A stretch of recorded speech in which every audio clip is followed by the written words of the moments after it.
All right. How are you? Mm, I'm alive. Deep question. I Yeah. know. That feels like a cosmic triumph every day. First thing I do in the morning when I open up my eyes is I lay a hand on my heart. I just check in. That's a good practice. hmm Yeah, I try I've if I can remember, I try before my feet hit the ground to say something like today's going to be awesome. Yeah. Yeah. Something.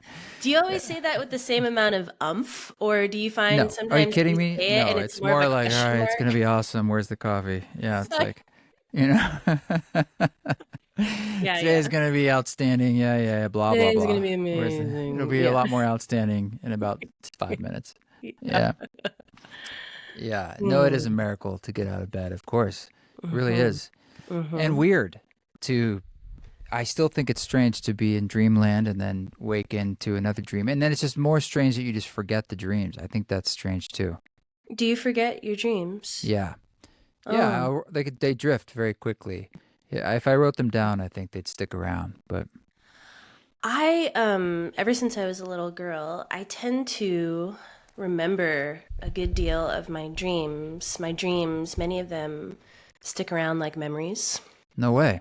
And I can recall dreams all the way back to my childhood, and they just sort of they kind of mishmash around with my memories of the quote unquote real world. And then what gets really interesting, I was actually talking to our homie David Nickturn about this a couple days ago. He was at, so we crossed paths at the Ramdas retreat in North Carolina in August, and David was there as well. Just a little Yes. background for Yeah. the vast listenership out there. Yes.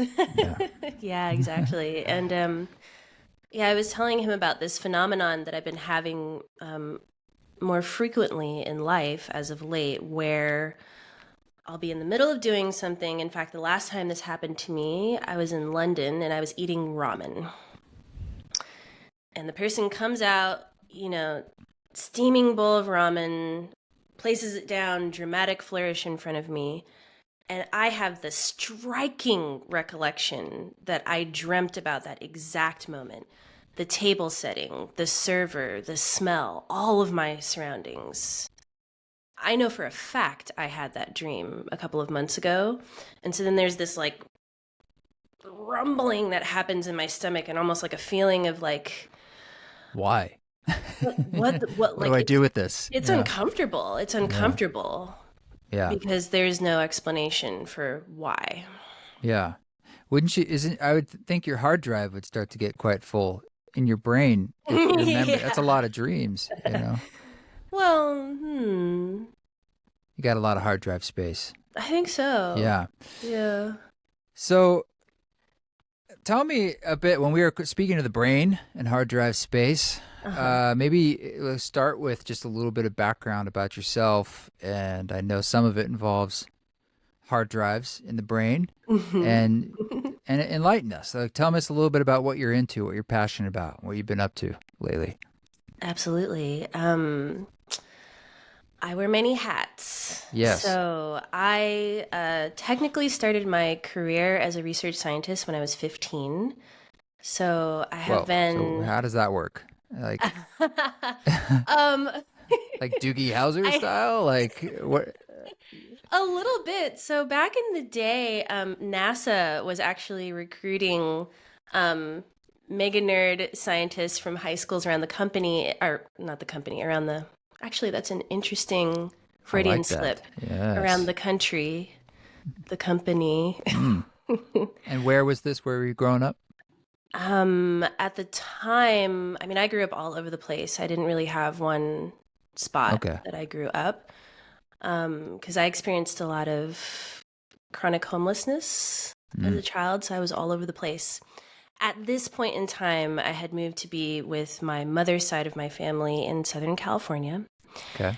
And so Cornell had a program called SHARP. And they would recruit high school research scientists from around the country and then send us to Ivy League universities, and we could pick any department we wanted to.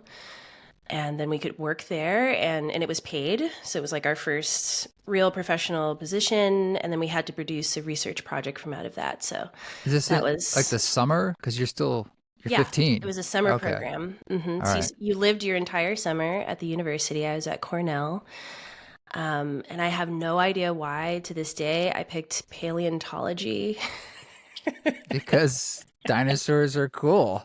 Yeah, I mean, it just doesn't really track I with my mean, is this current when like career path Jurassic at all. Park had just come out and maybe Yeah. it's like we're all into it. No, that's true. That's true, actually. Now I do see the influence. But I wasn't even looking at dinosaur bones. I was looking at this tiny microscopic, this microscopic creature that I remember it was called Echinostoma caprinae.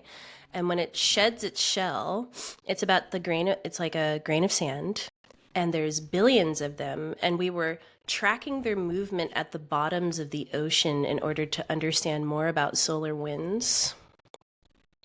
Wow, there's a lot going on there. Okay. I know. Bottom of Yeah. the ocean, Bottom of the solar ocean. winds somehow affecting, I didn't even know sunlight reached down there, or radiation, I suppose. Because it impacts the movement, the cycles of the Oceanal ocean. current. Yeah, ocean currents. And you can kind of like read ocean currents and their relationship to solar winds by looking at the shells of these little creatures. Okay.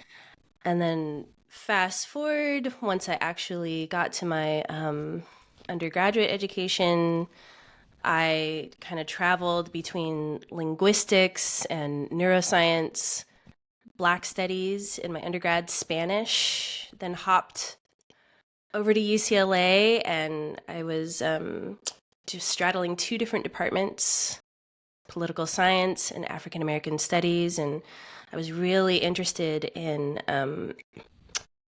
Western philosophical interpretations of being and becoming. I was obsessed with Nietzsche and what being and becoming, like what is our capacity to even, from an epistemological point of view, to know anything. How do we know anything? How do we produce knowledge? And then from a ontological point of view, how do we know that we exist? And what does it mean to be? And then I was trying to like intersect that with notions of race and how it is that race is this phenomenon that exists outside of us. It is applied to us. It's applied to our consciousness, but we don't come onto the planet with these ideas. And I really wanted to know. I had these questions around like how it is that the act of being racialized, especially here in the United States, how does that impact our experience of consciousness? Fascinating to me that you had an interest in linguistics because I think about the role language plays in this. And I heard a story about someone who had some kind of accident where they basically lost language. Yeah. Not like I can't speak, like there was no language. And Yes. they were in this place of just nothingness in a sense, just Mm. being. And so they had to retrain, like they had to first retrain them, like, this is a cup. A cup is a Mm-hmm. thing external of Yes. you. Kind of, I mean, it sounds, we can't even really conceptualize it because you have to turn off default modes of our thinking that just exist. That's But right. once over weeks or months, they slowly started to put it back together and started to learn how to speak and then got words. And then they could tell, they reported back on the experience. They're essentially in a state of nirvana. I don't mean like utter bliss all the time, just like the Mm. nothingness was just, there was no inner monologue, No mind. no mind. No mind, no self. And so it makes me think about this sort of, even this racialization or the external becoming internal, the role that the inner monologue and language plays in that. Absolutely. I mean, I got to tell you, like, a huge part of the reason why I was interested in this is because I remember as a child, and again, I was like moving in and out of, I'll say this.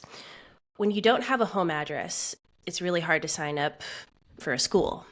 Because that's one of the first things I want to know is where do you live? And my mom didn't want it to be discovered that we didn't have a home address because that could implicate all kinds of child services and stuff. So I had a very unusual upbringing in that a lot of the time when my mom was looking for work and she had no childcare, right? She would simply, and imagine me, I'm like 5, 6, 7 years old. She would take me to the nearest public library and she would say, it's 8 a.m. I'm going to be back for you 6 or 7 p.m. Don't leave. Have No fun. phone, of course. No Right? Yeah. phone, Yeah. right? No email. No. No technology to distract Yeah. me. I probably had like a couple of bucks, maybe for something from the vending machine. And so it would literally be me at this like vast public library with the rest of, you know how people experiencing housing insecurity tend to flock to public libraries, they're safe spaces. So it'd be me, this tiny little kid, just like roaming the library stacks, roaming these halls of language, if you will, and teaching myself a lot of So the you time. didn't go to school for chunks there. Huge Is chunks that the of time. implication? Oh, wow. Yeah, I was probably in school maybe like a couple of months out of the year, and then the rest of the time it was like me. If we had a house or if we were in a hotel or wherever we were, like I just have like my stack of library books, or I'd be in the library and I would just read everything. Did you have siblings? I did, but they were much older, Ah. and so I was kind of like raised like an only child. Hmm. All right. So you studied the little guys in the ocean, and then you Mm-hmm. went to UCLA, and then you got into uh, political science Uh-huh. and black studies, racial studies of. Is that what Yes, you said? African American studies. Okay. I was in those two departments at once. Okay. I'm just Hmm. bringing us up to today. Yes. All Uh-huh. right. And then. And I'm asking myself questions about consciousness, Mm-hmm. being and becoming, and I really wanted to know like where the phenomenon of identity, including race, like where does it even come from? Why do we have to have an identity? How is it like emergent in our consciousness? And why is it that divisiveness, such as racism, for example, why is it still around? It makes no sense. Because if you think about it, human beings, I feel, were built to cooperate. We're built to empathize. We're built to be compassionate. Like that's the foundation of how you keep a family together, build a society, build a civilization. So all this divisiveness that we're currently experiencing right now, it goes completely counter to our best interests. And I was very interested in that. Yeah. I immediately I think about like what is it when you get over 180 people, Mm-hmm. sort of the early tribe sizes and what we can sort of our brains have been built to hold that in our community size. Yeah. So when it Yeah. starts to grow, maybe there's a level of competition or scarcity, uh, violence, that sort of stuff. Yeah. Possibly. Yeah. I mean, there is this conception in the mind and the brain, people who it's like in group, out group empathy. Oh, if you look like me, you think like me, we're kind of around the same area and we're in the same tribe. Okay, I'm more likely probably to feel safety and belonging and secure. Oh, you don't look like me, you don't believe the things that I do, you live a little bit further away, but just close enough so that you could probably have some impact on my resources that I need to survive. Oh, okay. Well, then that is probably going to trigger the trauma response inside of the human nervous system. It's built into our autonomic nervous system, right? Everybody's heard of it. Fight, flight, freeze, faint. All day long, we're like navigating through these different social situations, and the brain is constantly scanning and monitoring our environment. Are you safe? Should I approach? To what degree should I approach? Is this like a we're going to be friends kind of approach? Do I need something from you? Do you need something from me? Right? The brain is constantly scanning, monitoring, especially along the lines of other. If you're different from me, does that trigger a sense of curiosity and awe? Right? Because curiosity and awe are probably going to trigger those aspects of the brain that are like, ooh, like, I want to get to know this person. Maybe there's something I could learn about myself, about the world, about their world, because they're different from me, right? But if we go into that survival mode, right, a lot of people like to call it more like reptilian brain response of, ooh, if you're different from me, then I have to put on my armor. I have to prepare for war in a sense, because you're different from me, and so that means I'm afraid you might want to take things from me. Yeah. Right, that scarcity mindset. And that is running rampant right now in our individual and collective nervous systems. Do you think the role of social media, or just our ability to suck in information online where there's no filter of is it safe or not? We just assume, like, I'm just sitting here at the computer. I can Yeah. get in, I can get 100,000 pieces of input, bad news stories, images, pornography, social Right. media, all of it. And Right. there's no part of us that's developed to say, like, hold up, cowboy. That Yeah. might be that might trigger other responses. Maybe it's Exactly. engendering a sense of competition and then polarization, and then Yeah. we get all sorts of crazy things happening. Yeah, I think that's what the algorithms are built to do, right? Because that's driving the doom scrolling. They want you to Yeah. stick around. They want you to take in as much content, spend as much time as possible on these platforms. And I think it's been pretty well documented from the was it the Facebook leaks of research information, Yeah. that what gets people to stick around is what's triggering this trauma response, right? I mean, kitten videos are very popular also, and I guess that can give us a window of hope. Yeah. It's I think dogs they're like the versus number one cats. most popular thing on the entire internet, period. Cat Yeah, videos. I think it's probably, I don't know. I looked this up once, and it was something between, I want to say 10 and 20% of internet traffic, which, if you think about the global warming impacts of cats, it's their fault. I've Yeah, never been a yeah, cat person, and that yeah, just yeah. cements it for me. Yeah, we solved it. We solved it. Yeah, there we go. Doing good work. Um, Yeah, yeah. so, but then you went on to do some postdoctoral work that evolved a bit more, correct? Into more fields. Absolutely. I mean, one thing that I'd like to talk about was, in the middle of my grad work, so this is when I was getting my first two master's degrees, and I was actually pretty frustrated because um, nobody, the way that it works in academia is if you want to study something, typically, it's very nepotism driven. You have to have somebody who's above you, who's a mentor, who's established and who's in that field and says, yes, I study that and I will help you study that phenomenon. And so it doesn't really matter to a certain extent if you're a student and you discover some amazing gap in the literature. Oh my God, this has never been studied before. Nobody's examined this amazing thing. This would be so innovative. If you don't have somebody to sign off on that, Hmm. usually it's not going to go anywhere. Hmm. So I was going around to all my professors and I was like, I'm really interested. I want to understand how to study the phenomenon of consciousness and race and racialization. Where does this even come from? What is the seed of it, right? And at the same time, I had started my personal yoga practice and a meditation practice, and I was starting to go on like 5-day, 7-day, 10-day Vipassana retreats, specifically at Spirit Rock. And in the context of these Vipassana meditation retreats, I was starting to, and in my yoga practice, I was starting to cultivate a very different relationship with my sense of self.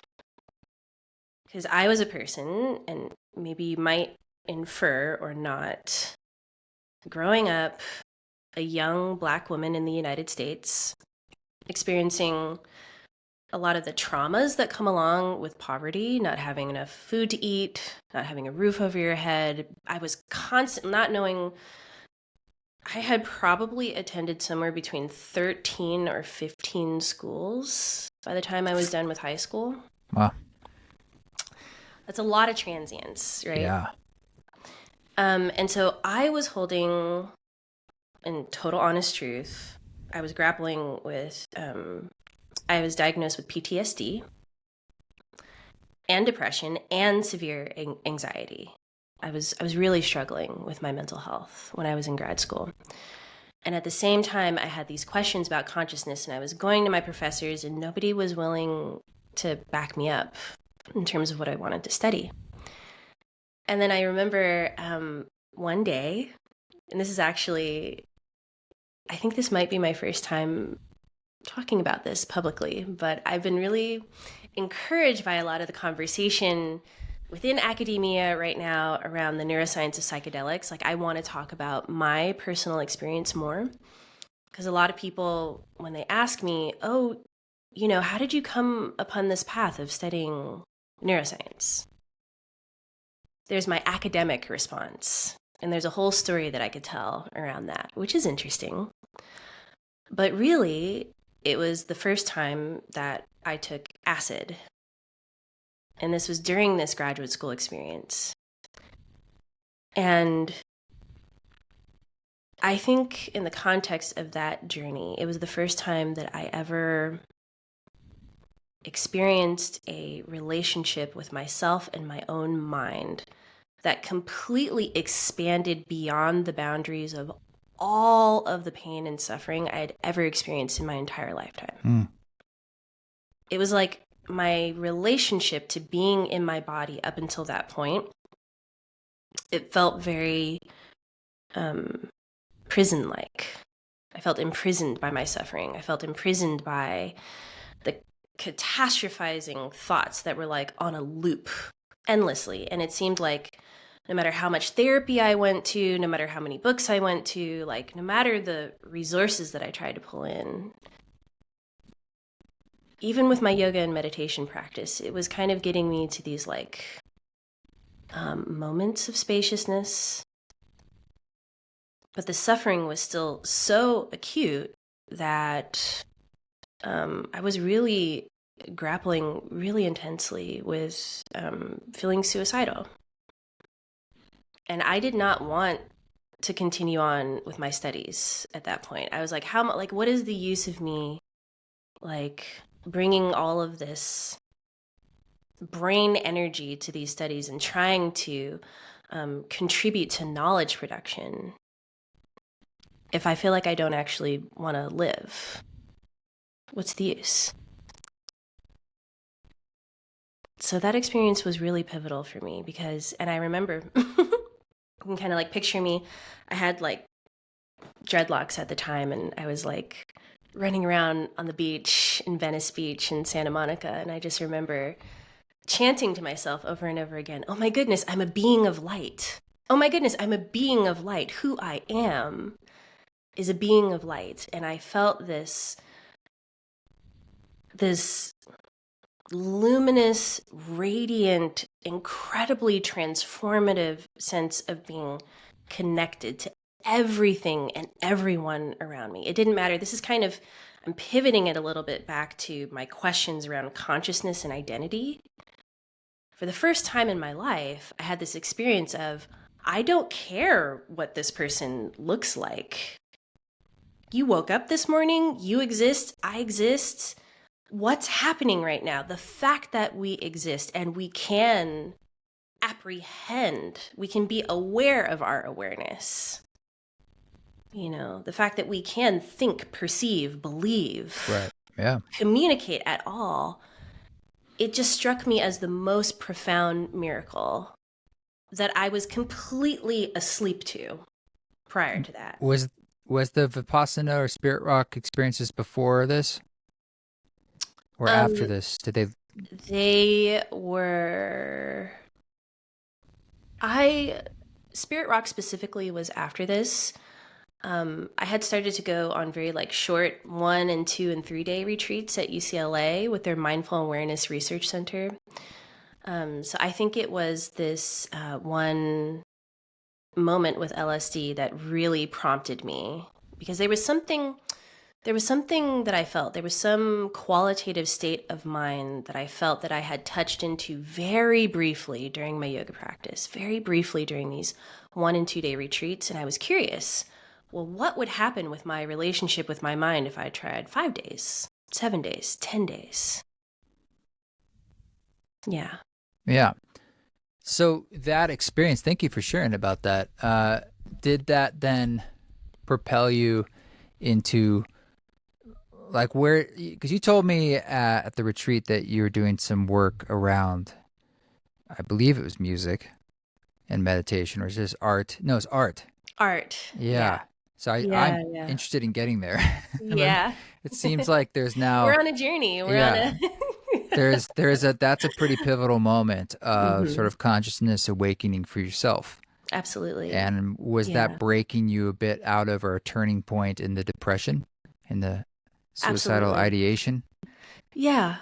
Yeah. It Uh-huh. absolutely was. All of a sudden, I felt like there was some sort of resource inside of me because I was very aware that what was Okay. happening was within me. It Right. wasn't being applied to me. There was like a chemical molecular reorganization that I was very aware of. Right.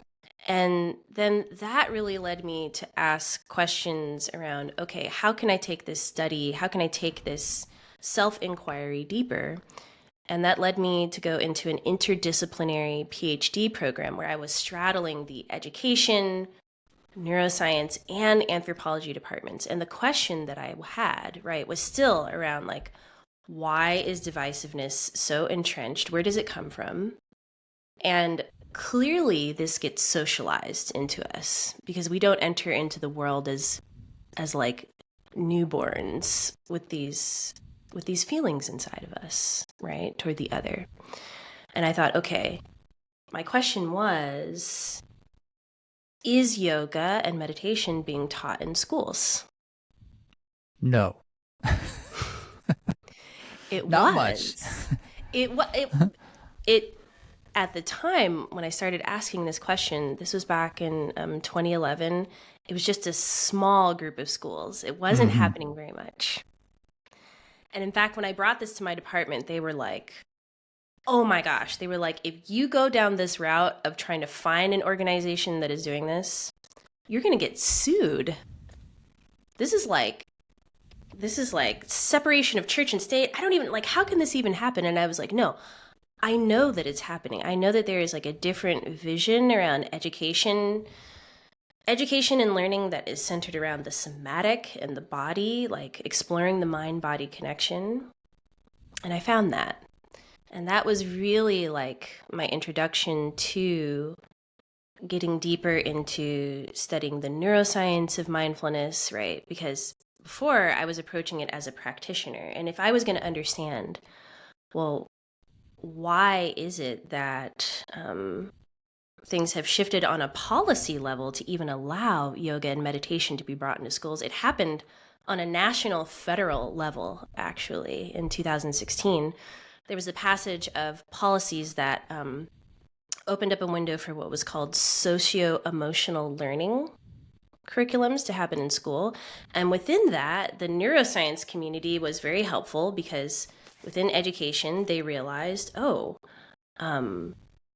emotions, giving students the capacity to regulate their emotions, regulate their nervous systems is a good thing for learning because of the impact that that has on the brain. And yoga and meditation was being studied in universities as forms of intervention that actually really help with the modulation of the nervous system response, the trauma response.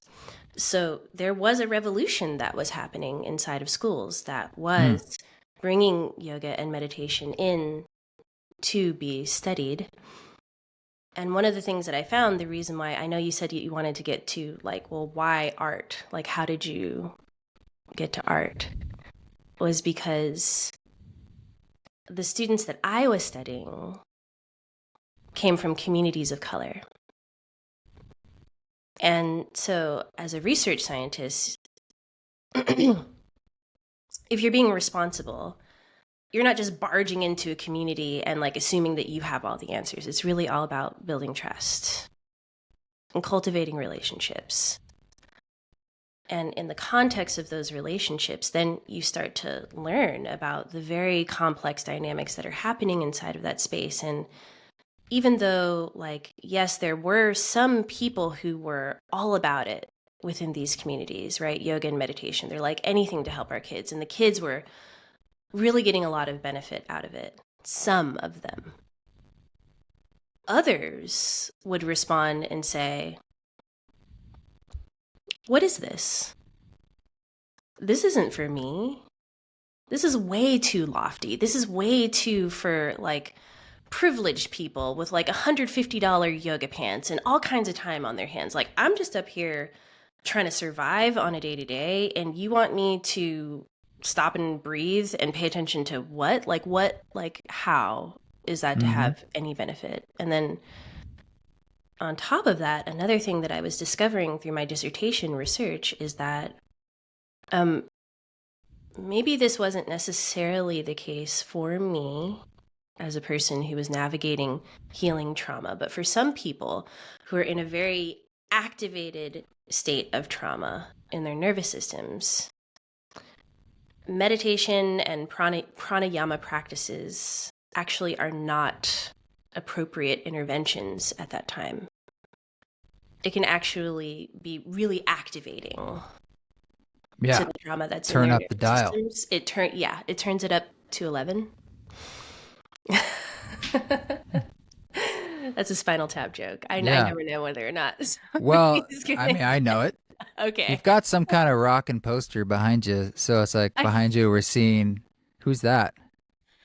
This is a Long Beach metal band called Hyrax, Hyrax, and Right on. I have a little hankering for that. Yeah. But so yeah, you were doing research. I was getting. Yeah, and you're finding there's disparate responses from different communities of people. Some it's helping, some it's not helping. Yeah. Yeah. For some people, some of the feedback that I got was particularly engaging with more like classical approaches to meditation where you close your eyes and you're stilling the body, that was getting them in touch with a lot of sublimated memories, things that they were trying really hard not to ruminate upon on a day-to-day basis. And a lot of these memories, a lot of these thoughts that would come online had to do with the ways in which they were being discriminated against, the ways in which they were experiencing systemic oppression. And it hurt, quite literally. I mean, we know that there's a neuroanatomical overlap in the brain between the areas that process stress, and particularly chronic stress, and chronic pain. So there's a bit of a feedback loop where the more intense the stress you feel, and for longer of a duration, that is going to contribute to pain, physical pain in the body. And then that physical pain in the body then results in greater stress. And so it actually wasn't producing an impact as like a stress reduction tool for them. Mm-hmm. Quite the opposite. And that was what really led me to start asking, okay, well, mindful awareness, that's a doorway. And there are many ways to enter in through that door. Yeah. So are some of those like music or creating art or other, I mean, all sorts of forms? Yes. Movement. Yes. That was when, so at this point in time, when I started to explore the relationship between music and art, I was in a post-doctoral program at Oregon Health Science University, and that program was in neurology. And the pandemic happened, COVID-19 happened about 6 months into my postdoc. And so initially I was going to be going like sort of the classic mindfulness intervention in schools route, but then the school shut down and I had no access to doing anything inside of schools. And around that time, the Museum of Modern Art in New York reached out to me. And it was their head of research. Her name is Jackie Armstrong. She reached out and she said, Dr. King, we have been following your research with the science of social justice. That was the name of my research framework. And the science of social justice is all about exploring how social justice and well-being are one and the same thing. And they said, we've been following your research here in the museum, and we find it fascinating. And we also know that you're an instructor of meditation. And so we have this question. We were wondering if you would pick one work of art from inside of our museum. And with this work of art, we would like you to record a meditation. And the meditation will be an experience where you're guiding people into a certain perceptual and felt somatic relationship with this painting or whatever it is that you select.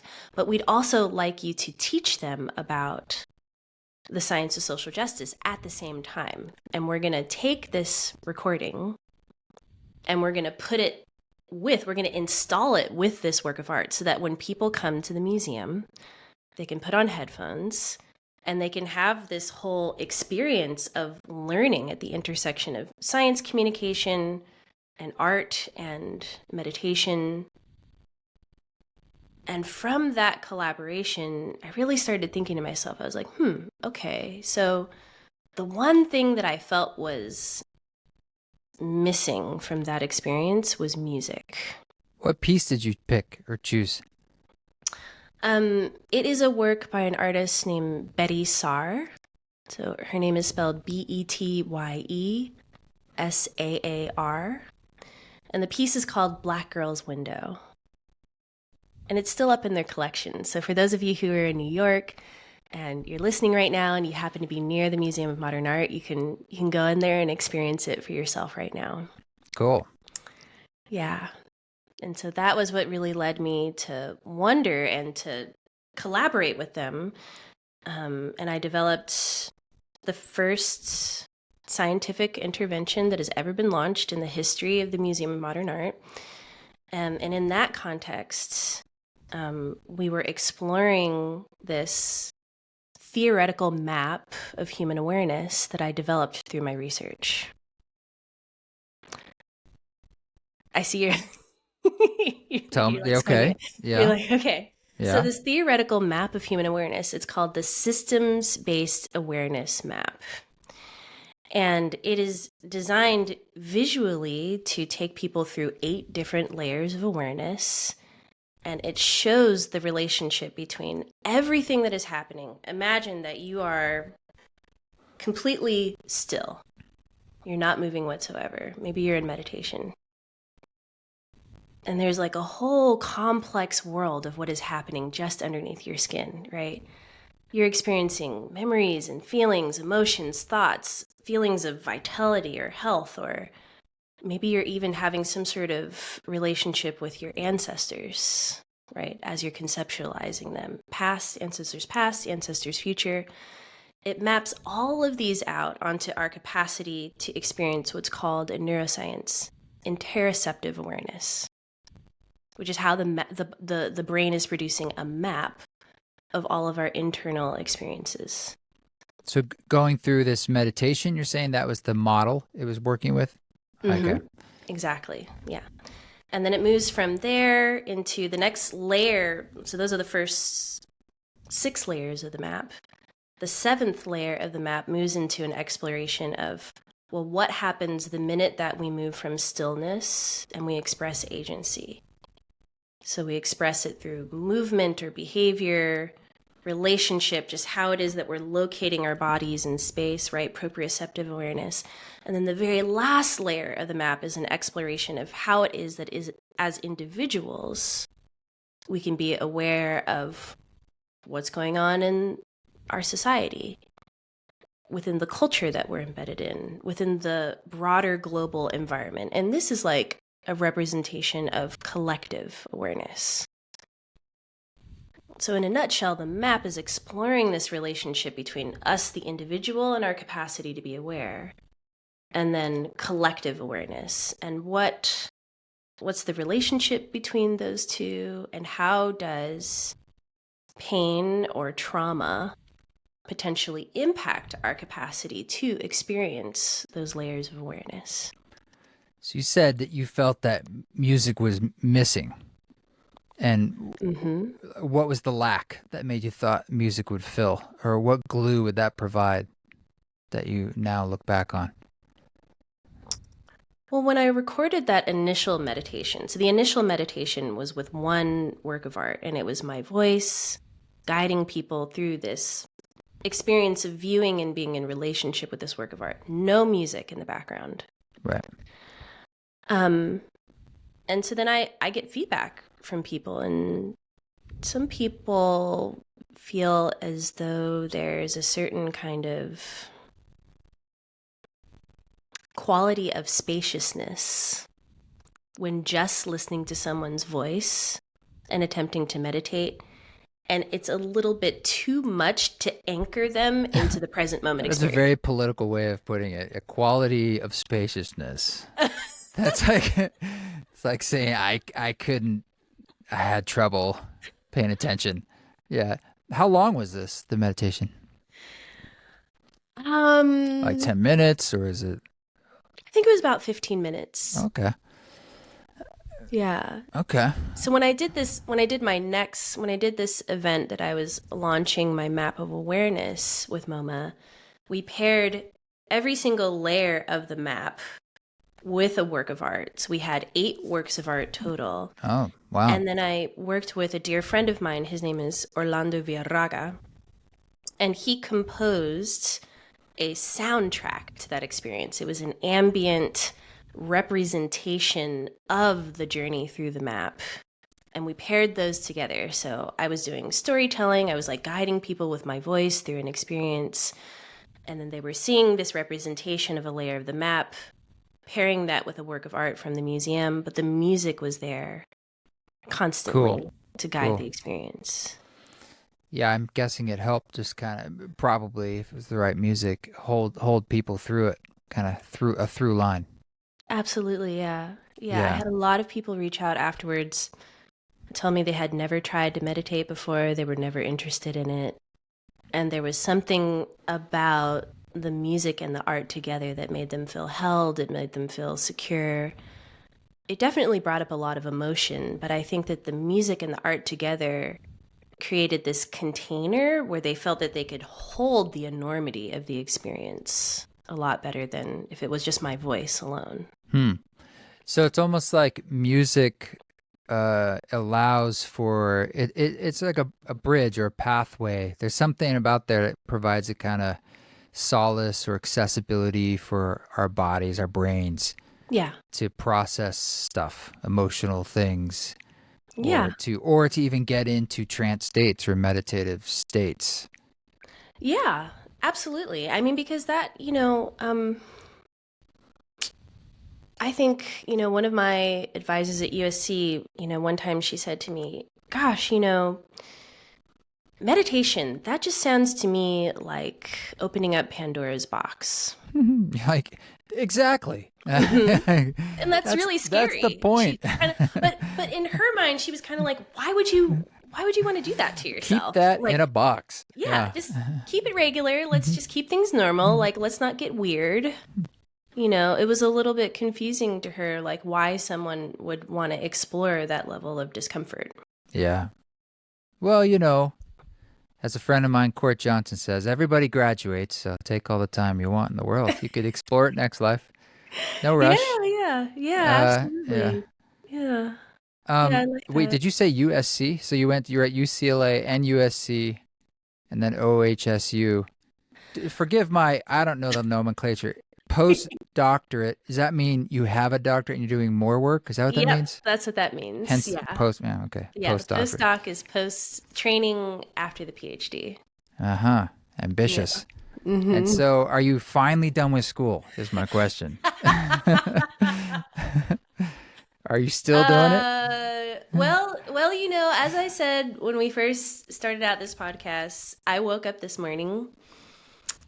So I'm still here in the school of life. That's right. That's right. You got me there. And so long as I continue to exist, the education remains. Yeah. So did you continue to do more work around art or music and I suppose the brain or well-being? Yeah. Mm-hmm.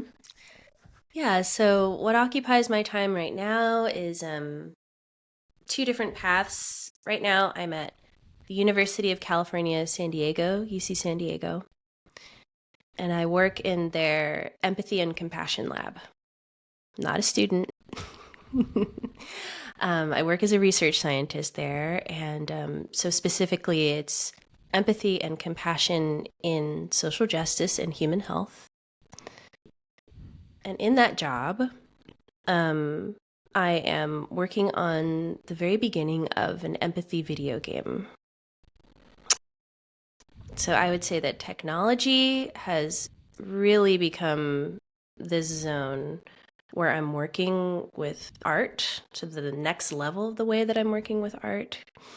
I think that video games are digital environments in which people can really engage in some very powerful, very impactful experimentation and creativity, especially when it comes to identity, right? Like there's billions of different I mean maybe billion is kind of a big word, but there are at least millions of different avatars. Same size word. Mm-hmm. Yeah. Yeah. Yeah. Or in Adventure Time, I I'm love just the playing. word squibadillion.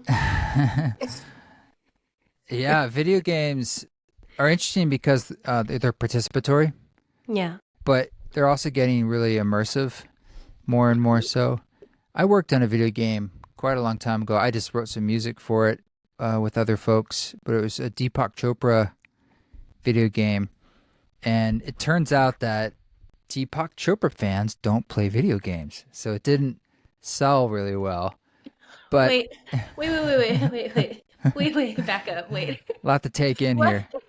what is a what like what is a Deepak Chopra video game? I'm trying to understand. It was called Leela, and it was for PlayStation, and it was brilliant. My buddy Louis Kofsky was putting this together, and it you had different levels, and each level aligned with a chakra, and there was no like winning or losing really. There were activities like mine was the heart chakra, and there was Uh-huh. this like dodecahedron type thing.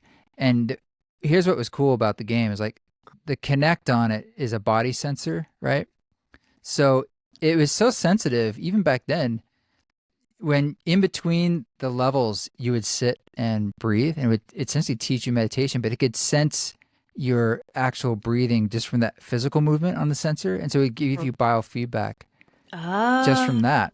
And yeah. there'd be music helping you and train the brain and so forth. But in Yes. my level, this motion of twisting your torso from side to side is how you move the dodecahedron. So it's using like yoga movement and mudras to move the things and do the gaming where you're trying to. It's kind of like Tetrisy, like you're bouncing this ball and trying to get it in things and Oh. avoiding things. It's fun and there's music, but you're doing things with your body and the music to get you into these states. So it's Mm. kind of cool in that way. Yeah. Video games with biofeedback are definitely going to become huge. Yeah, now you could do it theoretically at games on your phone with an Apple Watch and have all sorts of biometric data going on. A very Mm-hmm. simple device, or not simple, but we all have them. Yeah, I don't know about yeah. Apple Watches, but you know what I mean? Like, Yeah.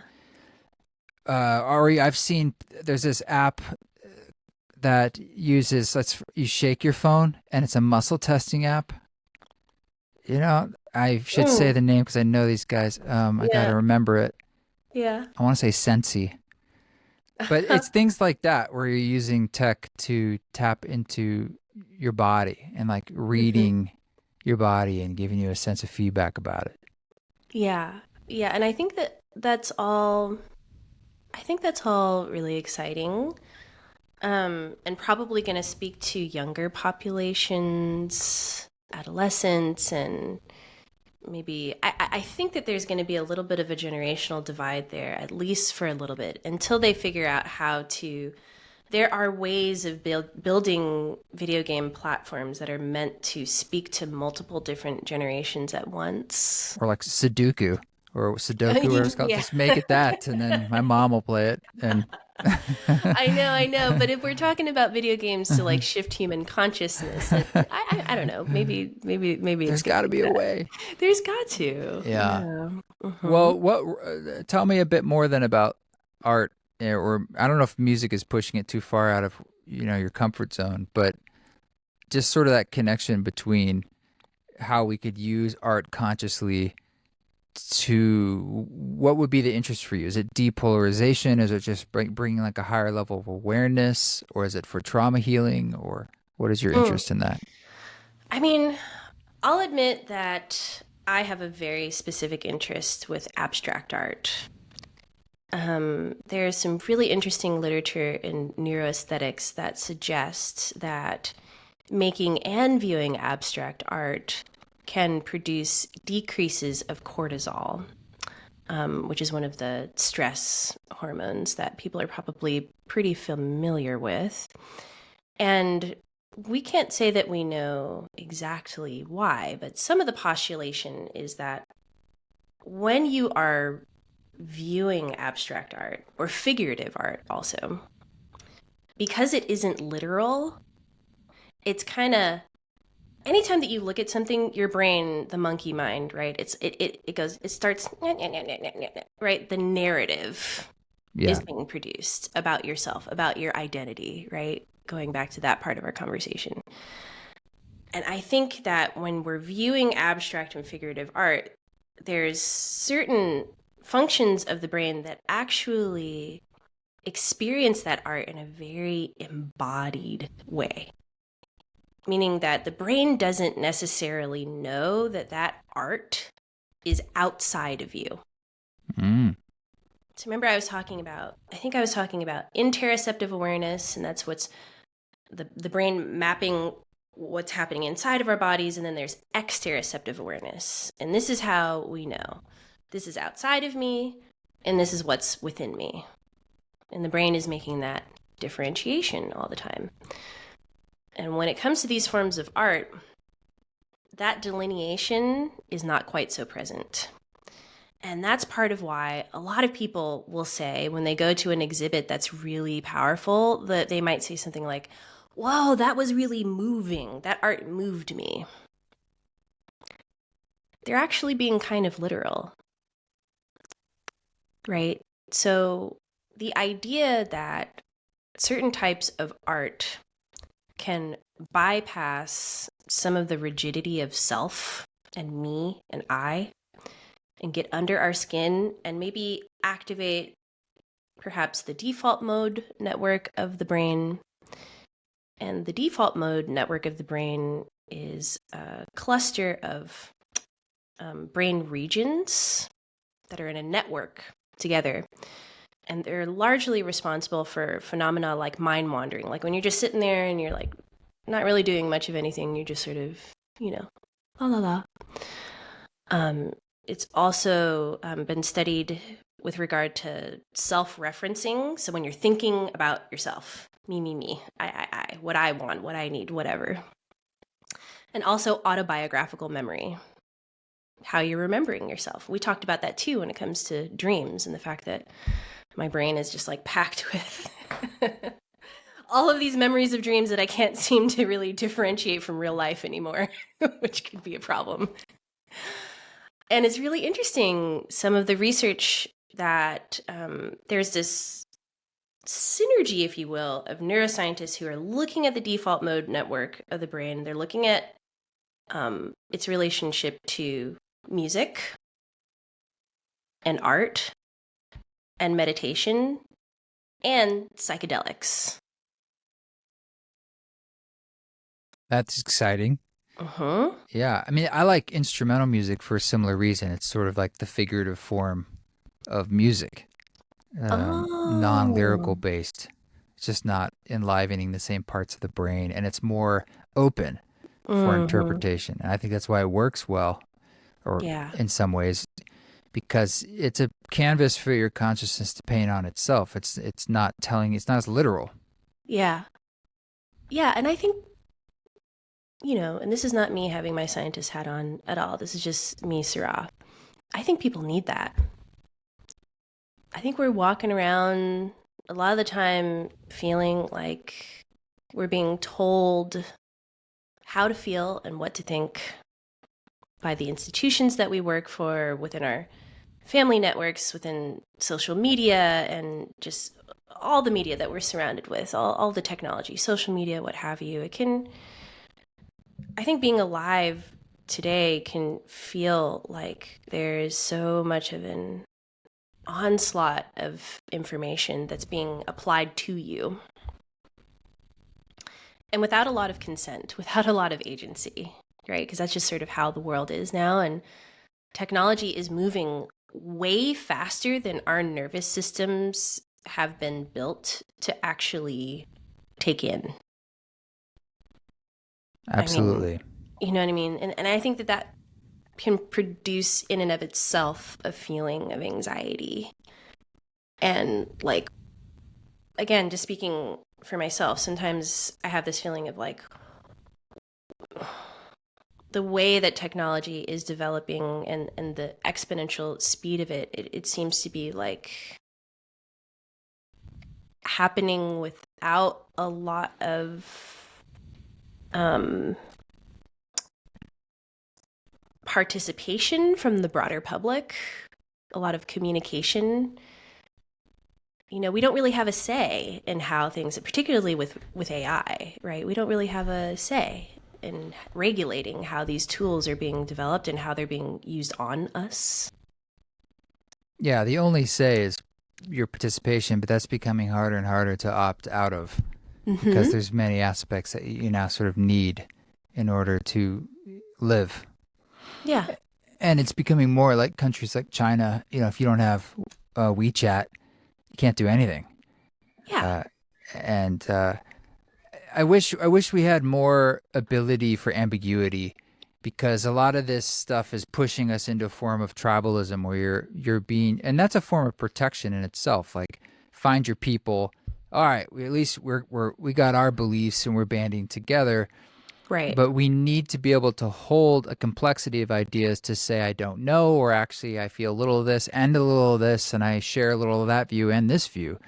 And there's Yes. just no room for that anymore. And that's actually, Yeah. I'm guessing, how a lot of us feel, is like, I don't know. A little of this, little of that. I'm not sure. But you're always being pushed into a position.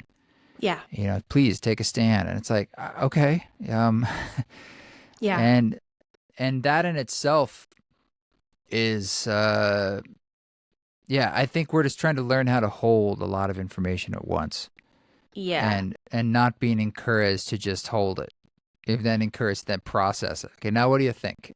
What are you Yeah. gonna do with that? Yeah. Like this pressure to like distill a pithy statement that is your stance on something. And I personally think that art and music, especially with what you're describing around instrumental music, ambient music, abstract art, are just some examples of spaces that, or rather experiences that a lot of people have access to. It doesn't really cost a lot of money to have access to, that can help us with holding paradox. And I think paradox, right? There's so much benefit to swimming in the waters of both and not knowing and uncertainty.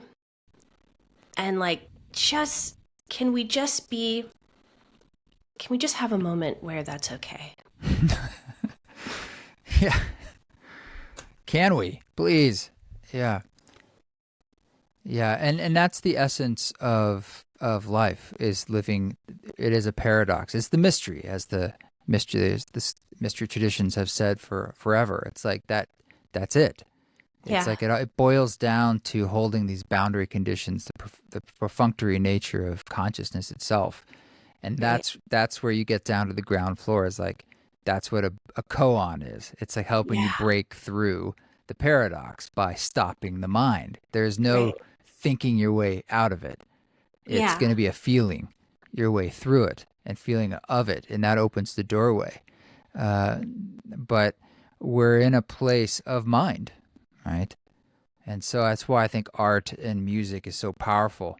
I think we might have talked about that book, Your Brain on Art, because Ivy Ross and Susan McSalmon were on this podcast. We talked a lot about some of these ideas of neuroaesthetics and some of the leading research going on around the benefits of, because beyond what we're talking about, it's true that just soaking this stuff in is quite powerful for your brain, but the next level is, singing yourself or collaging or any form of art or any sort of creativity, which again is available to all of us, but we're not really taught that so much or given encouragement to have these things as part of any of our practices. But it's interesting that there's a resistance to that, or we've lost our way.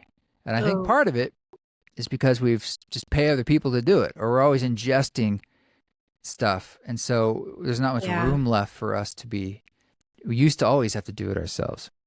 That is such a good point. And I tell you, a couple weeks ago, I was co-leading a contemplative leadership retreat at a place called the Garrison Institute in upstate New York. And it's a room full of, I'll admit, I didn't know exactly what everybody did. We didn't sit down and read our bios before we got started. It was more like, we're a group of people who want to offer heart-centered leadership of some kind in our communities. Let's go. And it was one of the most powerful moments of that retreat was when we started handing out boxes of crayons and colored pencils to people. And just this look of wonder and glee and just oh my God, how long has it been since I have even held a box of crayons and sat and thought, part of the question that I had was, when you hold this box of crayons, sit and think about emotionally, what's the feeling that's drawing you to this specific color? And smell all it, of that feeling, right? The smell of crayons. Yeah. Oh my gosh. And can we trust that? And the number of people in the room who were like, I don't know if I can even remember the last time that I attempted to express myself, or that I considered this to be a valid way of exploring my relationship with myself. And it was very liberating. It was very joyful. It was very childlike. And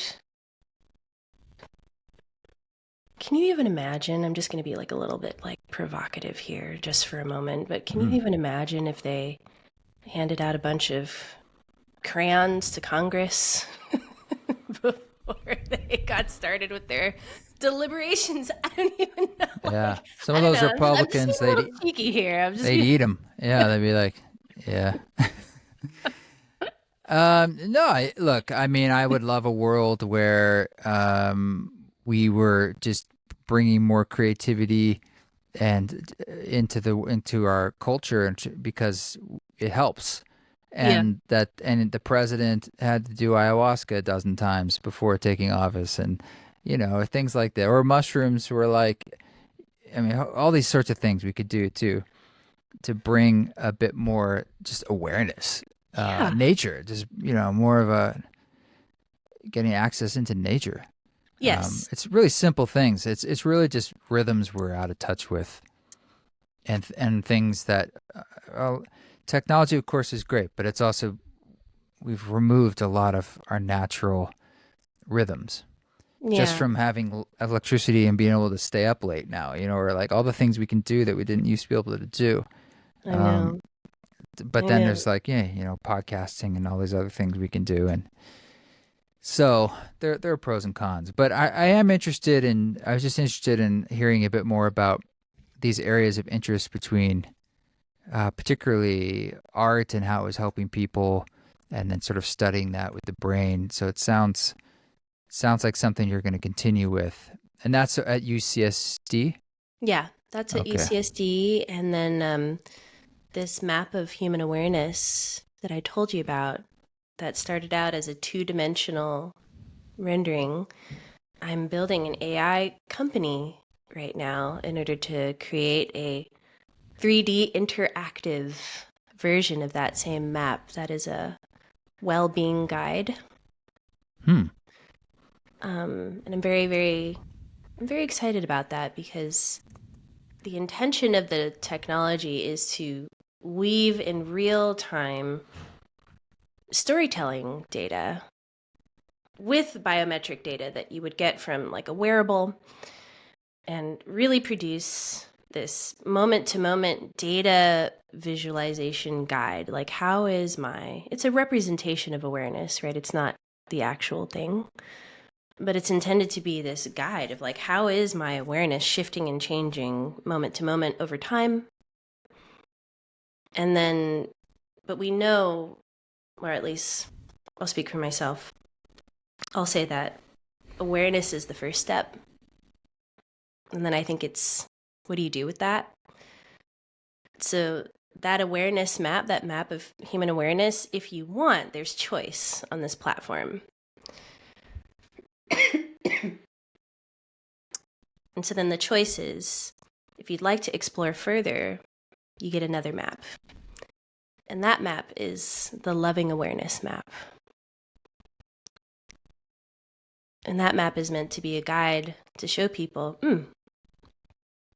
if I'd like to work on cultivating a little bit more compassion, more gratitude, more forgiveness, like whatever felt qualities of being would really support my well-being, here's how my awareness of self and collective self might shift and change.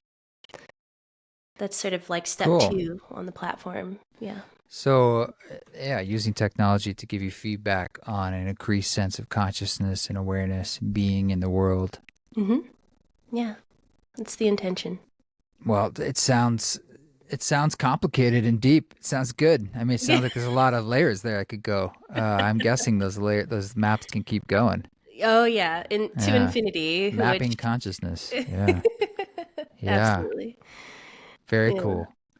Very cool. Well, I mean, I know we're just getting into the beginnings of a lot of this, but I appreciate you bringing us more into your world. What are ways for people to interact with you? I mean, I ran into you in the world. Seems like you're out there doing a lot of things, but I am, and I'm so happy that we ran into each other because I think I told you that I use your music a lot when I'm teaching meditations and guided experiences with art. So I was already like rocking out to the art that you put into the world. And then when I found that you were coming to that event, it was just like a beautiful serendipity to me. And people, so I mean, plugging myself always feels strange, but you can find me on Instagram at Mind Heart Collective. Mind Heart Collective. Mm-hmm. Okay. And that's also my website, mindheartcollective.com. And at those two places, on my website, you can find all the podcasts that I've ever been on and just different lectures, TED Talks, just a wide range of resources to connect. I believe there's some meditations on there as well. And then on Instagram, that's usually where I post about upcoming events, where I'm lecturing, teaching, guiding meditations, art experiences, and the like. Cool. Well, I'll put that in the show notes. Thank you so much, Krishna. It's really been spectacular. I got to talk about a lot of things here with you that I don't. In my more academic spaces. Yeah, thank you. I hope we can continue the conversation and keep it up. Absolutely. Absolutely. It's been an honor. All right. Let's see.